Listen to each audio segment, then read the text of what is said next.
प्रभु से जब भी आप कुछ मांगने जाते हैं तो आपको वो नहीं मिलता जो आपको चाहिए होता है। प्रभु आपको वो देते हैं जो आपके लिए सही होता है।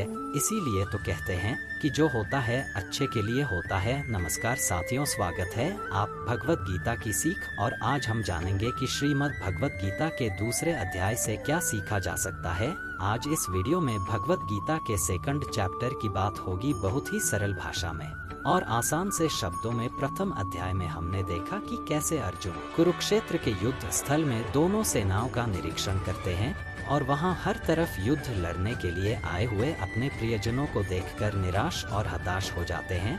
अपना धनुष छोड़ करके रथ में पीछे जाकर बैठ जाते हैं और अपने प्रियजनों के प्रति मोह में पड़कर भावुक होते हुए भगवान श्री कृष्ण से युद्ध ना करने की बात कहते हैं। इससे पहले कि आप श्रीमद् भगवत गीता के दूसरे अध्याय की शिक्षाओं में खो जाएं, इस चैनल को सब्सक्राइब करके घंटी जरूर बजा दें, क्योंकि हम आपके लिए ऐसे ही प्रेरणादायक और ज्ञानवर्धक वीडियोस इस चैनल पर लाते रहते हैं। दोस्तों, भगवत गीता के दूसरे अध्याय से हमें इमोशनल स्टेबिलिटी, आत्मा, मृत्यु, पुनर्जन्म और डिसीजन मेकिंग के बारे में सीखने को मिलता है। और गुस्से का सबसे बड़ा कारण और उसका निवारण क्या है, कैसे आप किसी भी परिस्थिति में खुश रह सकते हो, यह भी आपको सीखने को मिलेगा। तो चलिए विस्तार से जानते हैं श्रीमद् भगवत गीता के दूसरे अध्याय से मिलने वाली सीख और शिक्षाओं के बारे में। श्रीमद् भगवत गीता अध्याय 2 सांख्य योग या गीता का सार। इस अध्याय की शुरुआत होती है जब धनुर्धर अर्जुन शोक कर रहे होते हैं, कह रहे होते हैं कि अगर मैं युद्ध करूंगा तो मुझे पाप लगेगा, दुख प्राप्त होगा, अपनों को मार करके कैसे सुख प्राप्त हो सकता है। वाकई में अगर आप समझे तो अर्जुन को कौरवों को मारने में आपत्ति नहीं थी। उनको जो अपनी आंखों के सामने वह बुजुर्ग दिख रहे थे जिनमें पितामह भीष्म थे, वो बुजुर्ग जिनमें आचार्य द्रोण थे, आचार्य कृपाचार्य थे, उनको मारने में अर्जुन को लग रहा था कि यह बड़ा मुश्किल होने वाला है।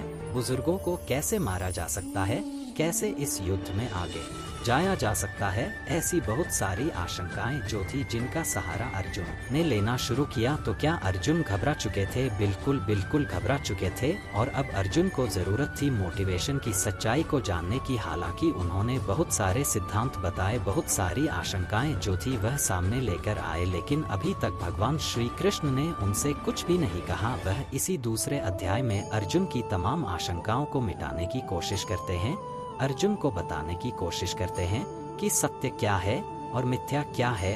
वह क्या है जो आज हमारे सामने है लेकिन कल नहीं रहने वाला, और जो हमेशा के लिए शाश्वत रहने वाला है वह क्या है, वो भगवान श्री कृष्ण इस अध्याय में बताते हैं। जब अर्जुन को यह समझ में आता है कि मैं बहुत सारी आशंकाओं में घिर गया हूँ, मेरे सामने जीवन की बहुत बड़ी चुनौती आ गई है, तो अर्जुन जो है वह भगवान श्री कृष्ण से कहते हैं, शिष्यस्तेहं शादी मात्वा प्रपन्नम, अर्थात है कृष्ण अब मैं आपका शिष्य हूँ, आपका शरणागत हूँ, कृपया मुझे उपदेश दें। जीवन में जब आप तमाम चुनौतियों में घिर जाते हैं तब आपको समझ में आता है कि जीवन का वास्तविक अर्थ समझने के लिए मुझे किसी योग्य और प्रामाणिक सद्गुरु की आवश्यकता है जो हमें सही मार्ग दिखाकर हमारा मार्गदर्शन कर सके। और अर्जुन के सामने तो साक्षात भगवान स्वयं खड़े थे। अर्जुन अब तक जिन श्री कृष्ण को अपना केवल सखा मान रहे थे और उनके सामने युद्ध ना लड़ने के लिए तरह तरह की आशंकाएं और तर्क प्रस्तुत कर रहे थे, वह अब श्री कृष्ण को अपना गुरु स्वीकार करके स्वयं को उनका शिष्य मान लेते हैं और स्वयं को पूरी तरह से श्री कृष्ण की शरण में सौंप करके उनसे आग्रह करते हैं कि हे कृष्ण, मैं सही और गलत को नहीं समझ पा रहा हूँ, इसलिए मैं आपकी शरणागत हूँ, मेरा मार्गदर्शन करो कृष्ण। श्री कृष्ण मुस्कुराकर अर्जुन की ओर देखने लगे। भला कोई इंसान उनसे हृदय से कुछ मांगे और वे दे ही ना, ऐसा भी हो सकता है क्या? और यहीं से शुरू होता है भगवत गीता का वह दिव्य ज्ञान जो आपको भी अर्जुन की तरह ही ध्यान से सुनना और समझना चाहिए। श्री कृष्ण कहते हैं, हे अर्जुन, यह तुम्हें अचानक क्या हो गया है? तुम जैसे योद्धा को किसी दूसरे की मृत्यु को लेकर डरना नहीं चाहिए। और वैसे भी तुम्हें क्या लग रहा है यह लोग तुम्हारे मारने से मर जाएंगे और तुम ही इनको मारोगे। इन सब लोगों का और तुम्हारा भी पिछला जन्म भी था और अगला जन्म भी होगा, इसलिए जैसा तुम सोचकर दुखी हो रहे हो वह ज्ञान तुम्हारा अधूरा है। और रही बात इनकी मृत्यु का पाप तुम्हें लगने की, तो यह समझ लो इनको मारने वाले तुम नहीं बल्कि मैं हूँ। तुम तो उनकी मृत्यु का सिर्फ एक कारण मात्र हो और यह लोग मरने के बाद मेरे ही पास आएंगे, क्योंकि यह लोग यह शरीर नहीं है बल्कि आत्मा है और आत्मा को किसी भी तरह से नष्ट नहीं किया जा सकता। आत्मा तो अगले जन्म के लिए शरीर को उसी तरह से छोड़ देती है जिस तरह से तुम अपने पुराने वस्त्र बदलकर नए वस्त्र पहन लेते हो। आत्मा ना तो कभी मरती है और ना ही उसे कभी मारा जा सकता है। नैनम छिन्दन्ति शस्त्राणि नैनम दहती पावक न चैन क्ले दंत आपो न शोषती मारुत। अर्थात इस आत्मा को ना तो कभी किसी शस्त्र द्वारा खंड खंड किया जा सकता है, ना अग्नि द्वारा जलाया जा सकता है, ना जल द्वारा भिगोया जा सकता है और ना ही वायु द्वारा सुखाया जा सकता है। आत्मा तो बार बार नया जन्म लेकर हर बार नया शरीर धारण करती रहती है।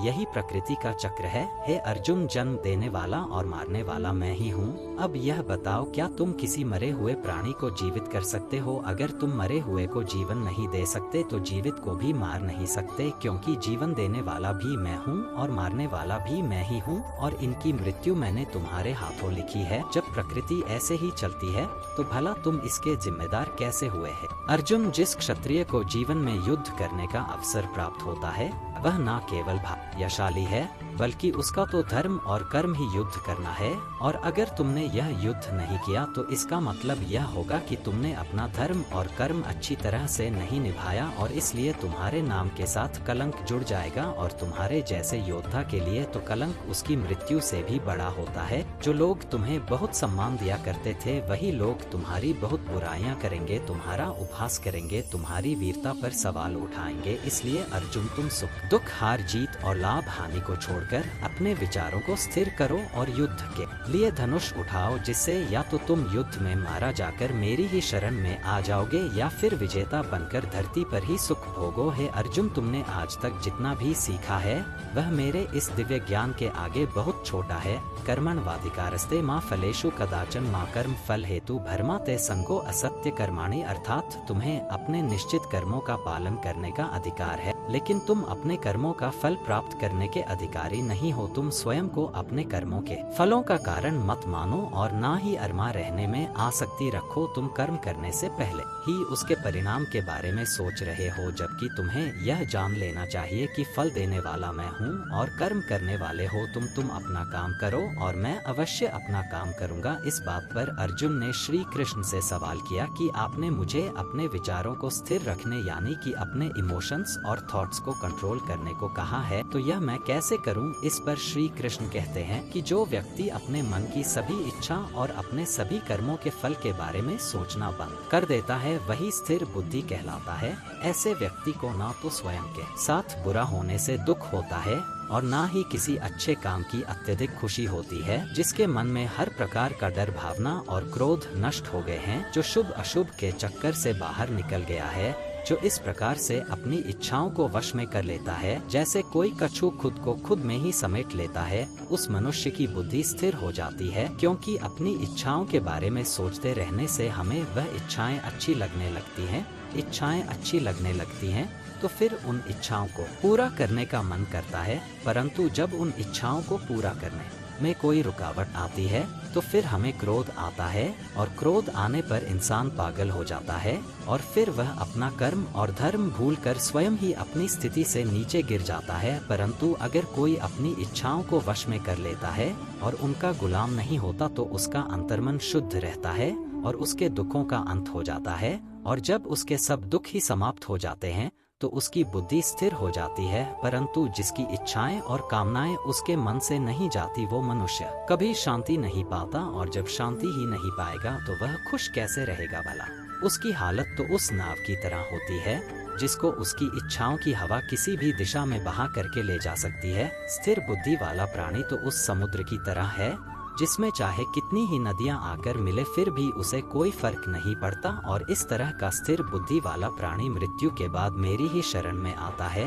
दोस्तों, आप में से बहुत सारे लोग होंगे जो अपने प्रियजनों को खो देते हैं, और आज तक आप लोगों में से जिसने भी अपने किसी प्रियजन को मृत्यु के द्वारा इस संसार से नहीं खोया, उसको भी यह जान लेना चाहिए कि उनकी जिंदगी में भी उनके किसी सबसे प्रिय, यहाँ तक कि खुद उनकी भी मृत्यु एक दिन जरूर होगी। लेकिन इससे उदास होने की कोई बात नहीं है, क्योंकि खुद भगवान ने कहा है कि हम अपने जन्म से पहले भी इस दुनिया में नहीं थे और मृत्यु के बाद भी नहीं रहेंगे, लेकिन उस समय हम किसी न किसी रूप में इस ब्रह्मांड में जरूर रहेंगे। और इसलिए हमें मौत से नहीं डरना चाहिए, क्योंकि या तो हमारा पुनर्जन्म होगा या फिर हम परमात्मा में हमेशा के लिए मिल जाएंगे। और जब सब लोग आखिर में एक ही जगह मिल जाएंगे तो फिर क्या भावुक होना। और यही प्रकृति का नियम भी है। हम सिर्फ यह शरीर मात्र नहीं है जो हम डरने की जरूरत हो, हम आत्मा है और उस परमात्मा का ही अंश है जिसको हम भगवान कहते हैं। और अगर हमें बनाने वाले भगवान हैं तो फिर हमें उनसे ही मिलने का प्रयत्न करना चाहिए। यह दुनिया तो मात्र उस ईश्वर का एक मायाजाल है। दोस्तों, अर्जुन मोह में फंस चुके थे और इसलिए कोई डिसीजन नहीं ले पा रहे थे। जब भी हम कोई डिसीजन लेते हैं तो एक तरफ हमारा मोह होता है, अटैचमेंट होता है, और दूसरी तरफ वह होता है जो हमें करना है, और इसी मोह के चक्कर में हम वह नहीं कर पाते जो हमारा रियल काम होता है और जो हमें लाइफ में सफलता के रास्ते पर आगे ले जाता है। उदाहरण के लिए, अगर आपको घर से दूर पढ़ाई करने के लिए जाना है या अपने सपनों को पूरा करने के लिए घर से दूर जाना पड़ रहा है, तो आपको अपने परिवार का मोह छोड़ना पड़ेगा। इसी तरह से आपको हर डिसीजन में यह देखना है कि आपकी लाइफ में मोह कौन कौन से हैं और आपके कर्तव्य के लिए क्या जरूरी है। इसके बाद बात करते हैं कि हमारी प्रॉब्लम्स का सबसे बड़ा कारण क्या है और उसका सबसे बड़ा सलूशन भी क्या है।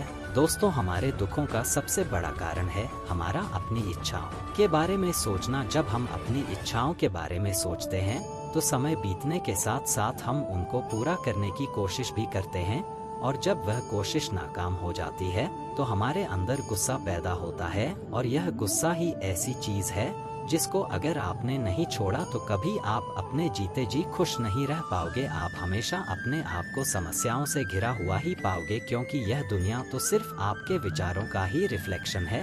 अब आप यह भी बोलेंगे कि अगर जिंदगी में कोई इच्छा ही नहीं रखेंगे तो सक्सेस कैसे हासिल होगी, नाम कैसे कमाएंगे। तो दोस्तों, इसके बारे में भगवान श्री कृष्ण ने कहा है कि सबसे पहले आप अपने कर्म को पहचानिए, यानी कि आपके लिए ऐसा क्या करना जरूरी है जो आपको अपना लक्ष्य प्राप्त करवाएगा, और उसके बाद सफल होने की उम्मीद या असफल होने का डर मन में पैदा किए बिना अपने काम को ऐसे करें जैसे वह काम आप नहीं बल्कि खुद भगवान कर रहे हो। और इस तरह से आपकी हिम्मत कभी नहीं टूटेगी, क्योंकि आपको यह लगेगा कि इस काम के लिए मेहनत मैं नहीं बल्कि भगवान स्वयं कर रहे हैं। साथियों, उम्मीद है आपको श्रीमद् भगवद गीता के दूसरे अध्याय की यह सरल व्याख्या जरूर पसंद आई होगी और आपको इससे बहुत कुछ सीखने को मिला होगा। अगर इस वीडियो में मुझसे कोई त्रुटि रह गई हो तो मैं क्षमा प्रार्थी हूँ। मिलते हैं जल्दी ही श्रीमद् भगवद गीता के तीसरे अध्याय की आसान और सरल व्याख्या के साथ। तब तक के लिए अपना ख्याल रखें। जय।